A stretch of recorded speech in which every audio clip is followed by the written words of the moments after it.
बहुत सारे प्यारे बहन भी कहते हैं कमेंट्स में कि आप जब मुनीज़ा की सफाई नहीं रखते तो जी नहीं, ऐसी कोई बात नहीं है। मुनीज़ा को मैं नहला के कपड़े चेंज करती हूँ, उसे चप्पल वगैरह पहनाती हूँ तो वो जो 10 मिनट भी बढ़े फिर जो मैली मैली सी हो जाती है, चप्पल कहीं फेंक कर हमारी हो रही है न्यू घर की तैयारी, क्योंकि सर्दियों में गोए वगैरह चाहिए, लकड़ियाँ वगैरह, तो इसलिए मैंने ये गोए जो सारे खिंडे के रखे हुए। माशाल्लाह हमारे खेती के मालिक ने बकरियों के लिए घास खाने की थी तैयारी, मैंने शलजम उबलने के लिए रख लिए थे। इतनी देर में मैंने किया सारे शलजम उबल के तैयार हो गए थे। मैंने इनको एक बर्तन में निकाला और तड़का पकाया। एक प्लेट में मैंने मसाले भी निकाल के रखे थे, हरा धनिया भी काट के रखा हुआ था। माशाल्लाह तड़का बन के तैयार हो गया था। इसमें मैंने मसाले डाले, नमक, मिर्च, हल्दी, थोड़ा लहसुन का पेस्ट भी मैंने बना के रखा हुआ था।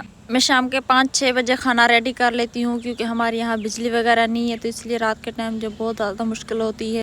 शुक्र अल्हम्दुलिल्लाह, शुक्र अल्लाह पाक का, हमारा सालन बन के तैयार हो गया था। मुनीज़ा को बहुत ज़्यादा भूख लगी थी, उसने मुझे आवाज़ दी, अम्मी जान मुझे भूख लगी है, रोटी दे दे।